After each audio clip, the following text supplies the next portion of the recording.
างทีคำว่าแม่มันไม่ใช่แค่คำเรียกแม่เป็นโรงอาหารตอนเราหิวเป็นโรงพยาบาลตอนเราป่วยเป็นนาฬิกา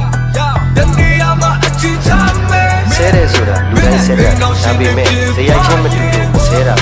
ကျိုးတွေကကြောက်တယ်လူကဝတာလူတိုင်းဝမင်းရဲ့နာကပေါင်းတင်များကမကောင်းပါမင်းကိုတဲ့ဒီခွဲဖို့တို့လိုလာနေကြတာပဲအော်ခတ်တာပဲမင်းကလွယ်လို့တယောက်မှစိတ်မစားပါကြီးမြလဲမျက်လုံးမိထားပါငါကိုမင်းပြန်ချစ်ရင်ဖြစ်ပါတယ်အိမ်လာပြီးတောင်းရမယ်ချင်းနေတယ်ထင်းနေလို့စမပြေရင်တော့လည်းခုပြမယ်အချင်းစားပြီးပေါင်းကြမယ်လိုက်မတဲ့ဒုနေရာနေနဲ့တစ်ခုလုံးကျူးနေတယ်မျိုးတွေပတ်မယ်จะบอกว่ามีความสุขมากทุกวันนี้ใช่เพราะเขา